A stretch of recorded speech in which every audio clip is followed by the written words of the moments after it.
अकादमी के विशाल हॉल में सन्नाटा पसरा था। हवा में एक अजीब सी भारीपन थी। गरुड़ अपनी बारी का इंतजार करते हुए लाइन में खड़ा था। आज का दिन उसके भविष्य को तय करने वाला था। सामने मौजूद स्क्रीन पर एक एक करके छात्रों की प्रतिभा का स्तर दिखाया जा रहा था। जब विक्रम आगे बढ़ा तो सेंसर की नीली रोशनी ने उसे स्कैन किया। स्क्रीन पर डिस्टिंक्ट ग्रीन डबल मिडल लिखकर आया। चारों तरफ तालियों की गड़गड़ाहट गूंज उठी। विक्रम मुस्कुराते हुए पीछे हट गया। उसके बाद गरुड़ की बारी थी। गरुड़ आगे बढ़ा और अपना हाथ सेंसर पर रखा। एक पल के लिए सब कुछ स्थिर हो गया। अचानक उसकी आंखों के सामने एक नीली स्क्रीन तैरने लगी जिसे केवल वही देख सकता था। जादुई योग्यता ग्रेविटी मेज स्तर लेवल 1 लिमिटर मेज प्रोफेशन। उसके मन में हलचल मच गई। ग्रेविटी मेज, ये तो सबसे दुर्लभ और शक्तिशाली श्रेणियों में से एक था। उसकी नज़र स्क्रीन के कोने पर गई जहां प्रतिभा का वर्गीकरण दिया गया था। उसे याद आया कि कैसे पेल येलो से लेकर डीप वायलेट तक के स्तर दुनिया में ताकत का पैमाना तय करते थे। उसने अपने स्टेटस को और गहराई से जांचा। अभी वह लेवल 1 पर था, जिसका मतलब था कि उसे अपनी इस ग्रेविटी शक्ति पर नियंत्रण पाने के लिए लंबा रास्ता तय करना था। आचार्य देव मंच पर आए और गर्जना भरी आवाज में बोले, आज आप में से कई लोग अपनी जादुई यात्रा शुरू करेंगे। याद रहे, जादू केवल शक्ति नहीं बल्कि जिम्मेदारी है। जो भी इस स्तर को पार करेगा उसे उच्च शिक्षा के लिए चुना जाएगा। गरुड़ ने अपनी मुट्ठी भींची। उसके सामने का इंटरफेस अभी भी सक्रिय था। ग्रेविटी मेज के रूप में उसकी शक्ति केवल भौतिक नहीं थी बल्कि अंतरिक्ष और पदार्थ पर नियंत्रण की क्षमता थी। उसने देखा कि उसकी टैलेंट ग्रेडिंग अभी अननोन अज्ञात दिखा रही थी। शायद उसकी ग्रेविटी शक्ति के कारण सिस्टम अभी उसे पूरी तरह माप नहीं पा रहा था। अकादमी से बाहर निकलते समय विक्रम उसके पास आया। तुमने क्या हासिल किया गरुड़? मुझे तो लगा तुम शायद सबसे नीचे वाले स्तर पर होगे। गरुड़ ने उसे देखा लेकिन कुछ नहीं बोला। वह जानता था कि जो शक्ति उसके पास है वह इस दुनिया के साधारण वर्गीकरणों से बहुत ऊपर है। उसे लेवल 1 से शुरुआत करके लेवल 10 तक पहुंचना था। यह उसकी यात्रा की शुरुआत थी। उसे न केवल अपनी ग्रेविटी क्षमता को समझना था बल्कि उस अदृश्य प्रणाली को भी समझना था जो उसे ये ताकत दे रही थी। उसने आसमान की ओर देखा। हवा की दिशा बदल रही थी। गरुड़ ने एक गहरी सांस ली। उसे पता था कि आने वाले समय में उसे लेवल 2 लिमिटर तक पहुंचने के लिए कठोर प्रशिक्षण की आवश्यकता होगी। उसने अपने इंटरफेस को बंद किया और अकादमी के मुख्य द्वार की ओर चल पड़ा। एक नई दुनिया, एक नई शक्ति और एक नया लक्ष्य अब उसका इंतजार कर रहा था। स्माइलिंग फेस नीलधारा क्षेत्र के एक शांत मोहल्ले में कपूर परिवार का घर था। सुबह का समय था और घर की मुखिया लीला कपूर अपने छोटे बेटे के कमरे के बाहर खड़ी थी। वह अपनी चिंता में डूबी हुई थी। उसने दरवाजे पर दस्तक दी लेकिन अंदर से कोई आवाज नहीं आई। उसे समझ नहीं आ रहा था कि वह सो रहा है या नहीं। उसने फिर से जोर से दरवाजा खटखटाया मगर सन्नाटा ही छाया रहा। लीला भारी मन के साथ रसोई की ओर लौट आए। वहां उसने अपने बड़े बेटे आर्यन को सीढ़ियों से नीचे उतरते देखा। आर्यन जल्दी में था। उसने नाश्ते के लिए मना कर दिया लेकिन लीला ने उसे तुरंत रोक लिया। ये पहला साल था जब नए छात्र कॉलेज जा रहे थे और लीला चाहती थी कि उसका बेटा खाली पेट घर से बाहर न निकले। आर्यन, जो एक अर्थमेज था, अपनी मां की बात मान गया और कुर्सी पर बैठकर खाना खाने लगा। आर्यन के चौड़े कंधे और मजबूत शरीर को देखकर लीला को गर्व महसूस हुआ। वह 18 साल का हो चुका था और उसके भूरे बाल और आंखें बिल्कुल लीला जैसे थे। लीला स्वयं एक हीलिंग मेज थी। 45 साल की लीला का स्वभाव शांत और सरल था। वह और उसके पति भरत कपूर कॉलेज के दिनों से ही एक दूसरे को जानते थे। भरत भी एक हीलिंग मेज थे। उम्र और कौशल की सीमाओं के कारण दोनों लेवल 4 लिमिटर पर ही अटक गए थे, लेकिन अपनी मेहनत से उन्होंने चिकित्सा के क्षेत्र में एक सम्मानजनक जगह बना ली थी। आर्यन ने अपनी मां को गौर से देखा और पूछा, मां, पिताजी कहाँ हैं? क्या वह आज भी नाइट शिफ्ट कर रहे हैं? लीला एक पल के लिए ठिठक गई। वह जानती थी कि भरत अतिरिक्त काम सिर्फ इसलिए कर रहे थे ताकि वे बच्चों की कॉलेज फीस भर सकें। नीलहृदय मैजिक कॉलेज की फीस पिछले साल से काफ़ी बढ़ गई थी, जिसे चुकाने के लिए पति पत्नी दिन रात मेहनत कर रहे थे। लेकिन लीला ये सच आर्यन को नहीं बताना चाहती थी। वह जानती थी कि आर्यन का दिमाग बहुत तेज है और वह इस बोझ को बर्दाश्त नहीं कर पाएगा। उसका ध्यान फिर से गरुड़ की ओर चला गया। लीला ने डरते हुए कहा, आर्यन, मैं गरुड़ को लेकर बहुत चिंतित हूँ। उसने अपना एक मौका पहले ही खो दिया है। अगर वह इस बार भी असफल हो गया तो उसका भविष्य क्या होगा? आर्यन ने दिलासा देते हुए कहा, माँ, आप चिंता मत करो। अगली बार वह अपनी जादुई क्षमता का इस्तेमाल करेगा, और अगर वह फेल भी हो जाता है तो भी कई तरीके हैं जिससे उसकी प्रतिभा को कृत्रिम रूप से उत्तेजित किया जा सकता है। लीला की आंखें गुस्से और चिंता से भर गईं। आर्यन, कभी भी ऐसे लोगों के चक्कर में मत पड़ना। गरुड़ फेल हो जाए तो मुझे परवाह नहीं, मुझे बस उसका सुरक्षित रहना चाहिए। किसी प्रयोगशाला का चूहा बनने से बेहतर है कि वह एक साधारण इंसान बनकर रहे। आर्यन ने अपनी मां की बात सुनकर सिर झुका लिया। वह शोधकर्ताओं और वैज्ञानिकों के नज़रिए को समझता था, लेकिन अपनी मां के डर को भी जानता था। उसने चुपचाप अपना खाना खत्म किया और उठ खड़ा हुआ। ठीक है मां, अब मुझे निकलना होगा, देर हो रही है। आर्यन घर से बाहर निकलकर स्टेशन की ओर बढ़ गया, जहां से उसे नीलहृदय मैजिक कॉलेज के लिए सीधी ट्रेन पकड़नी थी। उसके जाने के बाद लीला फिर से गरुड़ के कमरे के बाहर पहुंची। उसने एक और बार दरवाजा खटखटाया। गरुड़, कॉलेज के लिए देर हो रही है। मैं पूरा दिन तुम्हारा इंतज़ार नहीं कर सकती, मुझे काम पर भी जाना है। नाश्ता बाहर मेज पर रखा है, उठकर खा लेना। लीला ने एक गहरी सांस ली और अपने कमरे की ओर बढ़ गई। उसे अस्पताल पहुंचना था। भरत रात की शिफ्ट से लौटेंगे और वह दिन की शिफ्ट संभालेगी। वह बस यही दुआ कर रही थी कि सब कुछ ठीक हो जाए। थ्रोइंग किसेस, माँ की आवाज़ ने मेरी नींद हराम कर दी। इतने आराम से सोने का मौका भी नहीं मिलता। मैंने बड़बड़ाते हुए कहा, हे भगवान, क्या दुनिया है ये। मैं बिस्तर से उठा और अपने सिर की मालिश करने लगा।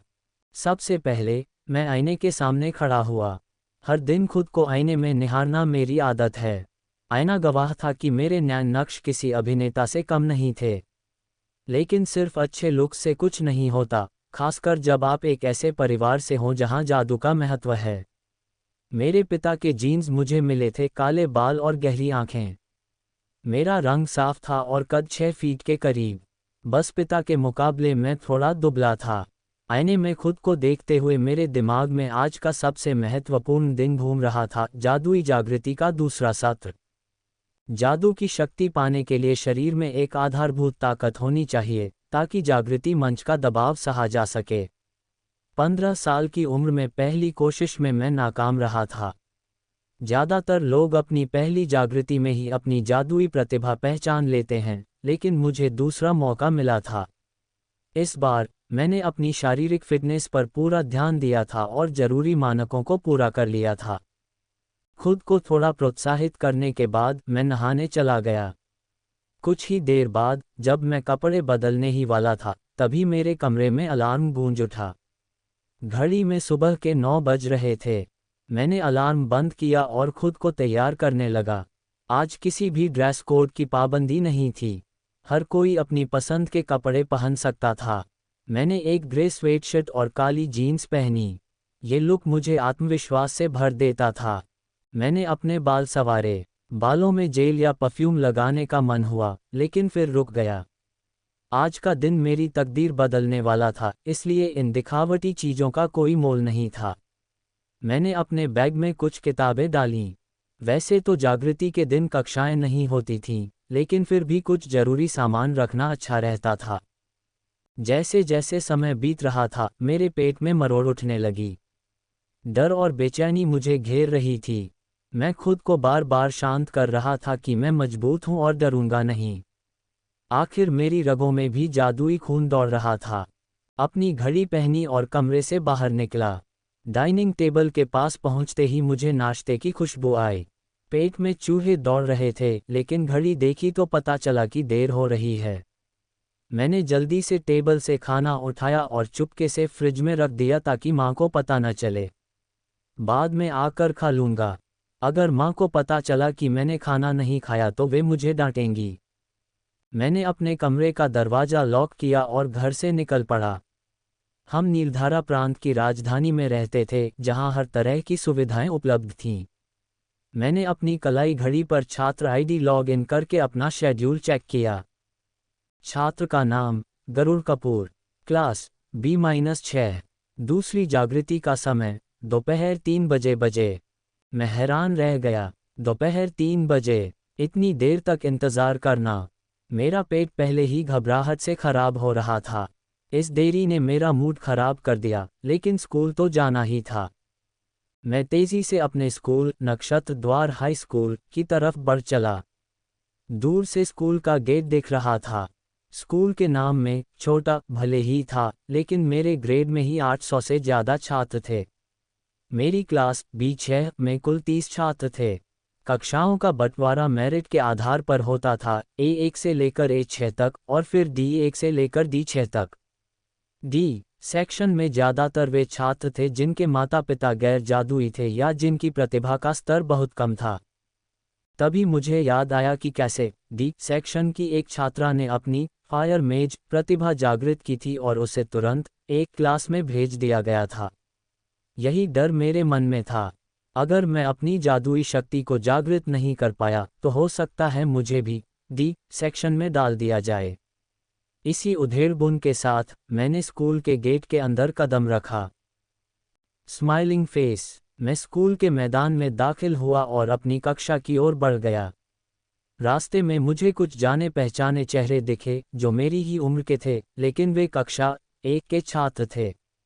मैंने उनकी ओर ध्यान नहीं दिया और सीढ़ियां चढ़कर अपनी कक्षा B-6 में पहुंच गया। कक्षा में अभी शिक्षक नहीं आए थे, इसलिए मैंने चुपचाप जाकर अपनी पिछली सीट संभाल ली। देखते ही देखते पूरी कक्षा भर गई। 30 छात्र अपनी अपनी जगह पर थे। तभी मुझे एक जानी पहचानी चुभती हुई आवाज़ सुनाई दी। समीर ने तंज कसते हुए कहा, ज़रा देखो तो कौन आया है। दूसरी जागृति के बाद तो गरुड़ एक बहुत बड़ा जादूगर बन जाएगा, हमें तो अब इसका सम्मान करना चाहिए।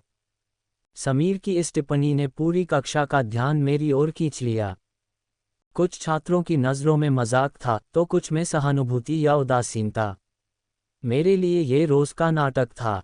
मेरी रगों में भी जादू का खून दौड़ रहा था, इसलिए किसी ने भी खुद को मुझसे बेहतर नहीं समझा, सिवाय उस घमंड के जो अक्सर लोगों में होता है। मैंने समीर की बात को अनसुना कर दिया। समीर ने मुझे इस तरह चुप देखकर अपना सिर झुकाया और बुदबुदाया, तुम्हें लगता है कि तुम अपनी दूसरी जागृति में सफल हो जाओगे। जिस दिन तुम्हें कक्षा D में फेंक दिया जाएगा, उसी दिन से तुम्हारी असली मुसीबत शुरू होगी। समीर अपनी जगह जाकर बैठ गया। तभी कक्षा में एक मध्यम आयु वर्ग के व्यक्ति ने प्रवेश किया। उन्होंने चश्मा लगा रखा था और वे सफ़ेद लिबास में थे। उनकी कदकाठी और व्यक्तित्व उनके लाइट मेज होने का संकेत देता था। वे आचार्य धीरेन्द्र थे, जो हमारी कक्षा के शिक्षक थे। उन्हें देखते ही पूरी कक्षा में सन्नाटा छा गया। उन्होंने अपनी उपस्थिति दर्ज कराई और पूरी कक्षा पर नज़र दौड़ाई। जब उनकी नज़र मुझ पर पड़ी तो उन्होंने हल्का सा सिर हिलाया और फिर घोषणा की, जैसा कि आप सभी जानते हैं, दूसरी जादुई जागृति दोपहर में होगी। जिन लोगों ने इसके लिए नामांकन किया है वे समय पर पहुंच जाएं। बाकी छात्र पुस्तकालय जा सकते हैं। ये सुनकर छात्रों में हलचल मच गई।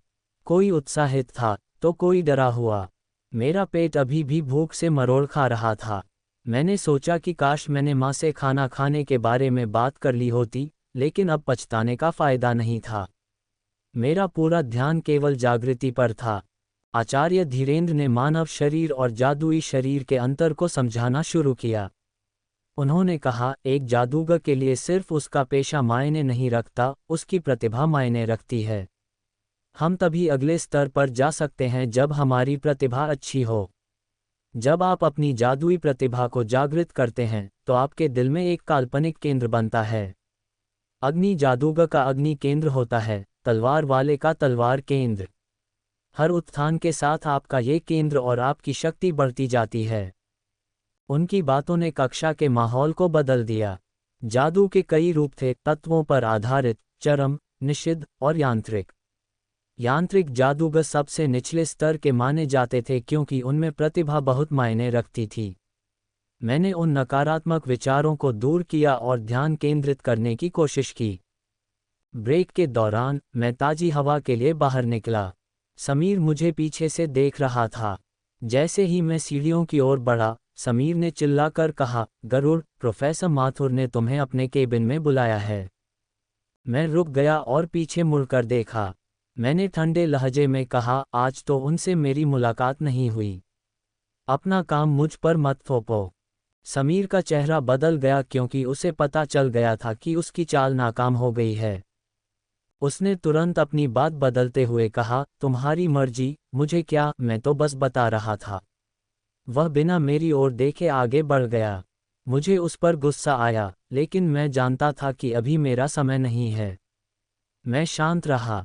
तभी मुझे एहसास हुआ कि प्रोफेसर माथुर का केबिन प्रयोगशाला से जुड़ा है और वे बहुत सख्त स्वभाव के हैं। अगर मैंने उन्हें और इंतज़ार कराया तो दिक्कत हो सकती है। मैंने अपनी घबराहट को एक तरफ रखा और तेज़ कदमों से प्रोफेसर माथुर के केबिन की ओर चल पड़ा। Smiling face. मैं लिफ्ट से तीसरे फ्लोर पर पहुंचा। प्रयोगशाला की बत्तियां जल रही थीं और अंदर से किसी के काम करने की आहट आ रही थी। मैंने दरवाजे के पास लगे सिक्योरिटी बटन को दबाया। दरवाज़ा खुला और मैं अंदर दाखिल हुआ। मेरे पीछे दरवाज़ा अपने आप बंद हो गया। प्रयोगशाला का नज़ारा अद्भुत था। एक तरफ मेज पर कई हाईटेक गैजेट्स रखे थे और दूसरी तरफ रसायनों से भरी फ्लास्क रखी थीं। प्रोफेसर माथुर अपनी फाइलों में उलझे हुए थे। मैंने धीरे से कहा, नमस्ते प्रोफेसर। समीर ने मुझे बताया कि आपने मुझे बुलाया है। प्रोफेसर माथुर ने अपनी फाइलें नीचे रखीं और मेरी ओर देखा। वे 60 साल के थे, सिर पर बाल नहीं थे और माथे पर उम्र की कुछ झुर्रियां थीं, लेकिन उनका व्यक्तित्व बहुत प्रभावशाली था। उन्होंने अपनी याददाश्त पर जोर दिया। उन्हें याद आया कि उन्होंने कुछ दिन पहले किसी छात्र को भारी सामान शिफ्ट करने में मदद के लिए बुलाया था। उन्होंने समीर को इसलिए बुलाया था क्योंकि वह शक्ति जादूगर था और उसका शरीर काफ़ी मजबूत था। प्रोफेसर माथुर ने मेरी ओर देखा और शांत लहजे में पूछा, तुम्हारा नाम क्या है, बेटा? मैंने जवाब दिया, मैं B6 क्लास से गरुड़ हूँ, प्रोफेसर। प्रोफेसर माथुर ने सिर हिलाया और मुझे अपने साथ चलने का इशारा किया। वे मुझे एक गलियारे से होते हुए दूसरे कमरे के पास ले गए। उन्होंने कोट डाला और दरवाज़ा खुल गया। अंदर का नज़ारा देखकर मैं हैरान रह गया। वहाँ चमकदार नीले रंग के बड़े बड़े पत्थर रखे थे। मैंने आश्चर्य से पूछा, ये क्या हैं, प्रोफेसर? प्रोफेसर मुस्कुराए और बोले, ये उल्कापिंड के टुकड़े हैं। असली उल्कापिंड तो अधिकारियों ने अपने कब्जे में ले लिया है। मैंने इन्हें काफ़ी खर्च करके जमा किया है। मैं इनकी चमक और इनमें छिपे रहस्य पर शोध कर रहा हूँ। मैंने गौर से देखा, पत्थर काले थे लेकिन रोशनी पड़ते ही उनमें एक अनोखी नीली चमक दिखाई दे रही थी। प्रोफेसर ने मुझे इन्हें दूसरी मंजिल की प्रयोगशाला में ले जाने को कहा। मैंने मन ही मन सोचा कि समीर को उन्होंने शायद उसकी शारीरिक ताकत की वजह से बुलाया था, जो मुझे इस समय नहीं मिल पा रही थी। मैंने चारों तरफ देखा, पत्थर वाकई काफ़ी भारी थे। मैंने गहरी सांस ली और कहा, ठीक है प्रोफेसर, मैं इन्हें ले आता हूँ। प्रोफेसर ने कहा, ठीक है, मैं ऊपर दूसरी लैब में इंतज़ार कर रहा हूँ। इन्हें सावधानी से एक एक करके ले आना। वे कमरे से बाहर निकल गए। मैंने एक छोटे पत्थर की ओर हाथ बढ़ाया। इसे उठाना तो संभव था, लेकिन बाकी काम वाकई चुनौतीपूर्ण लग रहा था। थ्रोइंग किसल्स। आधे घंटे तक मैं छोटे उल्कापिंडों को दूसरी मंजिल की प्रयोगशाला में पहुंचाता रहा। यहाँ जगह काफ़ी थी और मैं अपने काम में लगा हुआ था। कमरे में अब केवल कुछ बड़े पत्थर बचे थे, जिन्हें उठाने की हिम्मत मुझ में नहीं थी। मुड़ते समय अचानक मेरा पैर फर्श पर फिसला। संभलने का मौका ही नहीं मिला और मैं सीधे उस चमकदार नीले उल्कापिंड की ओर जा गिरा। मेरा माथा उस कठोर पत्थर से जोर से टकराया। दर्द और झटके के कारण मेरी आंखें तुरंत बंद हो गईं। मेरे माथे से निकला खून उन पत्थरों पर बूंद बूंद करके गिरने लगा। जैसे ही वह खून पत्थर के संपर्क में आया, वह गायब हो गया। एक तीव्र नीली रोशनी पत्थर से निकलकर सीधे मेरे माथे में समा गई। मैं बेहोश होकर वहीं गिर पड़ा। प्रोफेसर माथुर किसी जरूरी काम से बाहर गए थे, इसलिए उन्हें इस घटना की कोई भनक नहीं लगी। समय बीतता गया और दोपहर के 12 बज गए। मेरी कलाई घड़ी के अलार्म की आवाज़ से मेरी तंद्रा टूटी। मेरा सिर भारी था, लेकिन धीरे धीरे चक्कर कम होने लगे। होस्ट बाइंडिंग प्रक्रिया 10%, 30%, 80%।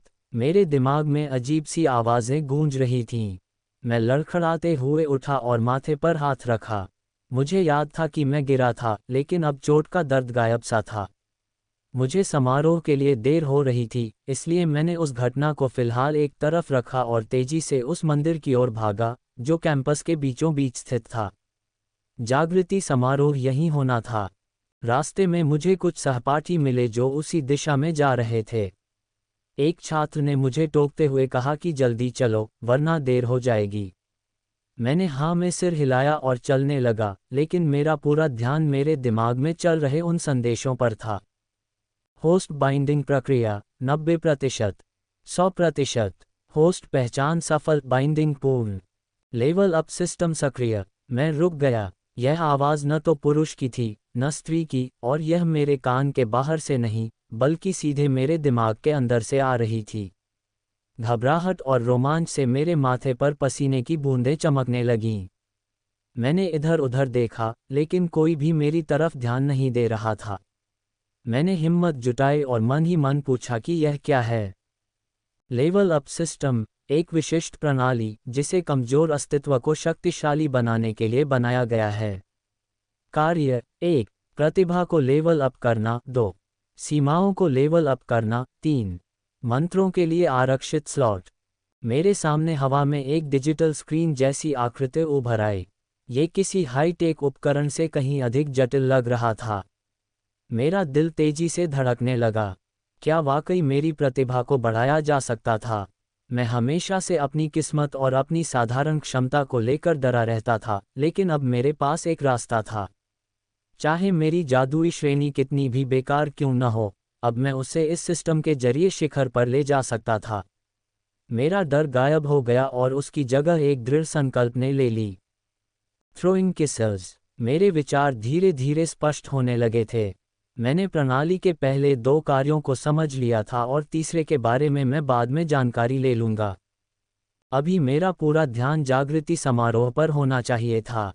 मंदिर के सामने पहुंचकर मैंने अपना सिर झटका, जैसे पुरानी यादों को झाड़ रहा हूं। मैं मंदिर के भीतर गया और अपना स्थान ले लिया। यहाँ की वास्तुकला हमेशा की तरह भव्य थी। दीवारों पर उन महान जादूगरों की मूर्तियां उकेरी गई थीं जिन्होंने इस विद्यालय और समाज को गौरवान्वित किया था। एक शिल्पकार जादूगर की कला का यह उत्कृष्ट उदाहरण था, जो ये साबित करता था कि अगर प्रतिभा सही दिशा में हो तो कोई भी पेशा बेकार नहीं होता। आचार्य धीरेंद्र की आवाज़ ने मेरे विचारों को तोड़ा। उन्होंने मुझे इशारा करते हुए अपनी सीट पर बैठने को कहा। मेरी सीट नंबर 96 थी, इसलिए मुझे इंतज़ार करना था क्योंकि दोपहर के 3 बजने में अभी 3 घंटे बाकी थे। कुल 100 छात्र इस दूसरी जागृति के लिए पात्र थे और मैं सूची के अंत में था। मैं अपनी आंखें बंद करके मन ही मन प्रणाली से जुड़ा। मैंने पूछा, सिस्टम, क्या इसमें कोई और कार्य भी हैं? प्रणाली ने उत्तर दिया, level up system, basic version 1.0। वर्तमान संस्करण में केवल 3 कार्य अनुमत हैं। अधिक कार्यों के लिए सिस्टम को अपडेट करने की आवश्यकता है। ये सुनकर मुझे लगा जैसे मैं किसी आधुनिक तकनीक से जुड़ी मशीन से बात कर रहा हूं, जहां अपडेट के नाम पर पैसे मांगे जाते हैं। मैंने मन ही मन पूछा, अपडेट के लिए मुझे क्या करना होगा? सिस्टम ने स्कैनिंग शुरू की। कुछ क्षण बाद उत्तर आया, अपडेट की आवश्यकताएं पूरी नहीं हुई हैं। होस्ट को लेवल 10 लिमिटर जादूगर बनने की आवश्यकता है। मैं स्तब्ध रह गया। लेवल 10 हमारे संसार की सर्वोच्च शक्ति है। वहां तक पहुंचना एक सपने जैसा था, लेकिन सिस्टम की क्षमताओं को देखते हुए यह असंभव भी नहीं था। अचानक मेरी जुबान से निकला, क्या बकवास है? मेरी आवाज़ सुनकर पूरी कक्षा की नज़रें मुझ पर टिक गईं। आचार्य धीरेंद्र पास आए और झुंझला कर पूछा, गरुड़, क्या समस्या है तुम्हें? तभी कक्षा में सन्नाटा छा गया। वरिष्ठ जादूगर अधिकारी पधार चुके थे। वे 3 लोग थे, जिनका नेतृत्व एक वृद्ध सज्जन कर रहे थे। आचार्य धीरेंद्र और अन्य शिक्षक उन्हें सम्मानित करने के लिए आगे बढ़े। समारोह शुरू हो गया था। उस वृद्ध अधिकारी ने सामने आकर अपनी आवाज़ गूंजने दी, नमस्ते छात्रों। मैं आचार्य रामेश्वर हूँ, एक अग्नि जादूगर। आज की इस दूसरी जादुई जागृति का संचालन मैं करूँगा। उनकी आवाज़ धीमी थी, लेकिन पूरे मंदिर में साफ सुनाई दे रही थी। उन्होंने पंजीकरण संख्या के अनुसार छात्रों को बुलाना शुरू किया। सहायक अधिकारियों ने एक धातु का बड़ा संदूक खोला, जिसमें प्रतिभा जागृति पत्थर और जादुई जागृति पत्थर रखे थे। ये पत्थर मध्यकालीन युग की तरह नहीं, बल्कि आधुनिक सेंसर और डिस्प्ले पैनल से जुड़े हुए थे। ये 95% सटीकता के साथ प्रतिभा का पता लगा सकते थे। वातावरण पूरी तरह गंभीर हो गया था। हर कोई पहले छात्र की ओर देख रहा था, यह उम्मीद लिए कि शायद आज उसकी किस्मत बदल जाए। Smiling face. पहला छात्र अपनी सीट से उठा और मंच की ओर बढ़ गया। उसने अपनी हथेली जादुई शक्ति जागृति पत्थर पर रखी। पत्थर के चारों ओर ऊर्जा का एक घेरा सा बना और एक ऊर्जा की धारा उसके शरीर में प्रवेश कर गई। स्क्रीन पर कुछ अक्षर उभरे और सबने उन्हें साफ देखा। जल जादूगर, वाटर मेज लिखा देखकर उस लड़के की आंखों में चमक आ गई। पूरा हॉल राहत की सांस लेने लगा, क्योंकि कोई भी उस भारी सन्नाटे और निराशा के माहौल में नहीं रहना चाहता था। लड़के की खुशी देखकर बाकी छात्र भी थोड़ा आश्वस्त हुए, भले ही हर कोई अपनी चिंता में डूबा था। आचार्य रामेश्वर ने मुस्कुराते हुए उसे अगले पत्थर की ओर जाने का इशारा किया। जादुई दुनिया में प्रतिभा ही तय करती है कि कोई जादूगर किस स्तर तक पहुंच पाएगा। लड़के ने अपना हाथ दूसरे पत्थर पर रखा। थोड़ी देर के लिए एक पीली रोशनी चमकी। स्क्रीन पर जानकारी बदली और लिखा आया, प्रतिभा स्तर निम्न मध्यम। इस स्तर की प्रतिभा औसत थी, जो 60% से अधिक छात्रों में देखी जाती थी। लड़का राहत महसूस करते हुए नीचे उतर गया। उसके बाद कुछ और छात्र आए, जिन्होंने अपनी शक्तियां पहचानी। तभी माहौल में एक उदासी छा गई। मंच पर मौजूद एक छात्र अपनी प्रतिभा जागृत करने में विफल रहा। आचार्य रामेश्वर ने निराशा में अपना सिर हिलाया और उसे नीचे जाने का इशारा किया। रोते हुए उस छात्र को देखकर मुझे उसके लिए बुरा लगा। किस्मत का खेल भी अजीब है, कुछ लोग चाहकर भी वह नहीं पा पाते जो उन्हें चाहिए। शिक्षकों के बीच अब आपस में प्रतिस्पर्धा शुरू हो गई थी। हर शिक्षक अपनी कक्षा के परिणामों को लेकर चिंतित था कि कहीं ज्यादा छात्रों के विफल होने से उनकी प्रतिष्ठा पर आंच न आए। वे अपनी कक्षा की सफलता का इंतजार कर रहे थे ताकि उसका जश्न मना सकें। समय बीतता गया और आचार्य रामेश्वर के चेहरे पर कोई भाव नहीं था। एक विफल छात्र के बाद कई अन्य छात्र भी अपनी साधारण प्रतिभा के साथ सामने आए। शिक्षकों के बीच अब फुसफुसाहट बढ़ गई थी कि अभी तक कोई असाधारण परिणाम नहीं आया है। आचार्य धीरेंद्र चुपचाप खड़े थे, हालांकि उनके चेहरे पर अपने छात्रों की चिंता साफ दिख रही थी। तभी मंच पर एक हट्टा कट्टा छात्र आगे बढ़ा। उसने निर्देशानुसार पत्थर पर हाथ रखा और एक जबरदस्त रोशनी पूरे हॉल में फैल गई। मेरे पास बैठे छात्र ने उत्साह में कहा, आखिरकार किसी ने ये सिलसिला तोड़ ही दिया। मैंने ध्यान से देखा। उस लड़के का शरीर और फिटनेस देखकर ही लग रहा था कि वह इसी श्रेणी के लिए बना है। उसने कवच जादूगर शील्ड मेज की शक्ति जागृत की थी। ये शक्ति उसकी मेहनत और शारीरिक क्षमता का परिणाम थी, न कि केवल वंशानुगत जीन्स का। मैंने खुद से कहा कि जादू का खून ही एकमात्र रास्ता नहीं है। अगर इंसान चाहे तो अपनी मेहनत से अपना रास्ता खुद बना सकता है। उस छात्र ने अपनी प्रतिभा जागृति पत्थर पर हाथ रखा। स्क्रीन पर गहरी पीली रोशनी चमकी और लिखा आया, प्रतिभा स्तर निम्न उच्च। मैंने हैरत से उसकी ओर देखा। हालांकि उसकी प्रतिभा बहुत ज्यादा नहीं थी, लेकिन कवच जादूगर के रूप में वह किसी भी टीम का एक महत्वपूर्ण हिस्सा हो सकता था। इस सफल जागृति ने छात्रों के बीच छाई निराशा को खत्म कर दिया और सभी के चेहरों पर अब उम्मीद की एक नई चमक थी। आचार्य रामेश्वर के चेहरे पर भी एक हल्की सी मुस्कान तैर गई, क्योंकि उन्होंने अपने लंबे अनुभव में ऐसी मेहनत और परिणाम को बखूबी पहचाना था। थ्रोइंग किसर्स। बजरंग अपनी सीट पर वापस लौट आया। उसके चेहरे पर जीत की चमक थी और वह गर्व से भरा हुआ था। समारोह आगे बढ़ा और आचार्य रामेश्वर ने अगले छात्र को मंच पर बुलाया। धीरे धीरे समय बीतता गया और आधे से ज़्यादा छात्रों की प्रक्रिया पूरी हो गई। उनमें से कुछ ही जादुई शक्ति जागृत कर पाए, जबकि बाकी सामान्य रह गए। मैं मंच पर जाने वाले हर छात्र को गौर से देख रहा था और उनके चेहरों को याद रखने की कोशिश कर रहा था, ताकि भविष्य में कभी आमना सामना हो तो पहचान सकूं। तभी मेरी नज़र कक्षा B4 के उस गोल मटोल लड़के पर पड़ी। मुझे उसका नाम याद आया, लकी। मुझे लगा था कि शायद उसने पहली जागृति में ही अपनी शक्ति पाली होगी, लेकिन वह अब भी कोशिश कर रहा था। लकी मंच की ओर बढ़ा। आचार्य रामेश्वर ने उसे पत्थर पर हाथ रखने का इशारा किया। लकी ने कांपते हुए पत्थर पर अपना हाथ रखा। पत्थर अचानक तेज रोशनी से जगमगा उठा, जिसका मतलब था कि जागृति सफल रही। सभी की नज़रें डिस्प्ले स्क्रीन पर टिकी थीं। स्क्रीन पर जो लिखा था उसे देखकर कुछ पल के लिए पूरे हॉल में सन्नाटा पसर गया। फिर अचानक एक छात्र की हंसी गूंज उठी। देखते ही देखते पूरा हॉल ठहाकों से गूंजने लगा। हंसी इतनी संक्रामक थी कि शिक्षक भी खुद को रोक नहीं पाए। कक्षा B5 के शिक्षक आचार्य राजेश ने हंसते हुए कहा, लगता है कक्षा B4 को अब एक नया सितारा मिल गया है। उन्हें लकी की कक्षा के शिक्षक की वह गर्व भरी मुस्कान पसंद नहीं थी, इसलिए वे मजाक उड़ाने का कोई मौका नहीं छोड़ रहे थे। मैं भी यह सब देख रहा था। मुझे उस पर हंसी नहीं आई, बल्कि मैं हैरान था। वह वायु विस्फोट मेज, वाइंड ब्लास्ट मेज की शक्ति थी। यह एक शारीरिक क्षमता का प्रकार था जो बेहद अजीब था।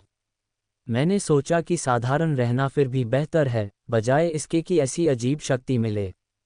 लकी को भी हंसी नहीं आ रही थी, वह शर्मिंदगी से लाल हो गया था। उसे तो खाने पीने और सोने से मतलब था, जादूगर बनना तो उसकी इच्छा भी नहीं थी। तभी लकी ने प्रतिभा परखने वाले पत्थर पर अपना हाथ रखा। एक बार फिर रोशनी फैली, लेकिन इस बार रोशनी का रंग अलग था। स्क्रीन पर उभर कर आया प्रतिभा स्तर मध्यम निम्न। पूरे हॉल में जैसे ठंडी लहर दौड़ गई। लकी खुद भी दंग रह गया। इस समारोह में ये पहली मध्यम स्तरीय प्रतिभा थी, अब तक सब निम्न स्तरीय ही आ रहे थे। जो हॉल अभी ठहाकों से गूंज रहा था, वह अचानक शमशान की तरह शांत हो गया। मैं भी हैरान था, यह क्या मजाक था? मध्यम प्रतिभा के साथ ऐसी अजीब शक्ति। मुझे समझ नहीं आ रहा था कि मैं हंसूं या रोऊं। लकी अब अपनी इस शक्ति को कैसे बढ़ाएगा? शायद ढेर सारा खाना खाकर। मुझे हंसी आ गई। ये भाई वाकई में कमाल का था। हालांकि अब वह किसी भी संगठन के लिए एक महत्वपूर्ण संपत्ति था, क्योंकि मध्यम प्रतिभा मिलना दुर्लभ था। आचार्य राजेश का चेहरा देखने लायक था, वे अपना मुंह खुला छोड़कर यह सब देख रहे थे। Smiling face. B5 कक्षा के शिक्षक की बात सुनकर उनके पास खड़े अन्य शिक्षक भी असमंजस में थे। उनमें से एक ने अंत में कहा, मेरी चिंता बस यह है कि क्या अब उसे कक्षा 1 में जगह मिलेगी। ये सुनते ही सबको स्थिति का एहसास हो गया। तभी B6 के शिक्षक आचार्य धीरेन्द्र ने एक गहरी सांस लेते हुए कहा, उसकी शक्ति को लेकर चिंता की कोई बात नहीं है, आखिरकार वह केवल मध्यम स्तरीय प्रतिभा है।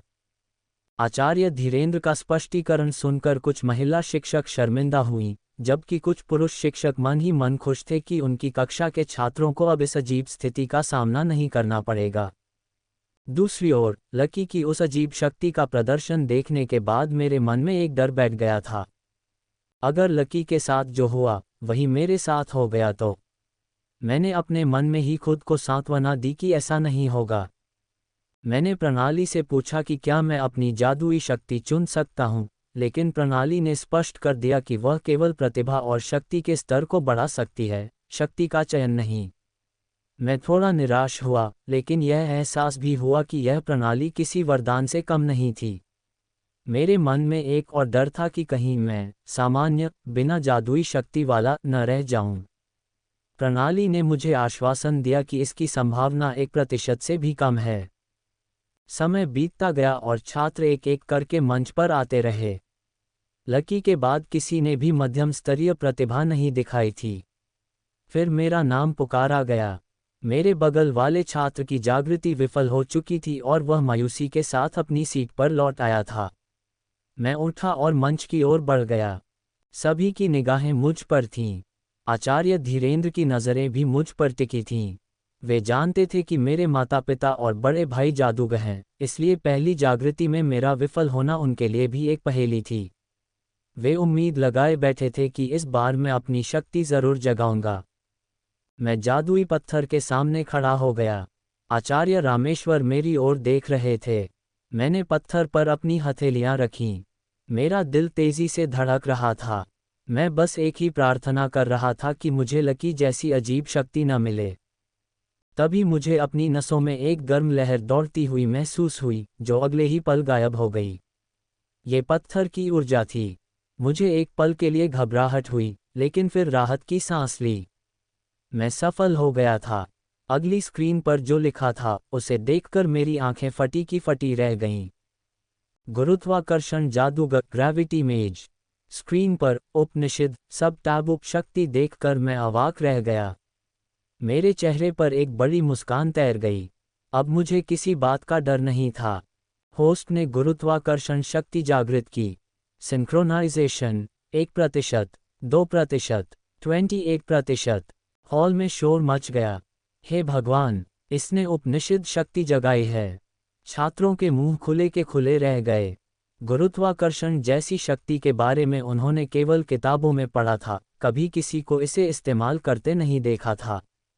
लोग ईर्ष्या, हैरानी और अविश्वास से मुझे देख रहे थे, लेकिन किसी के मन में मेरे प्रति नफरत नहीं थी।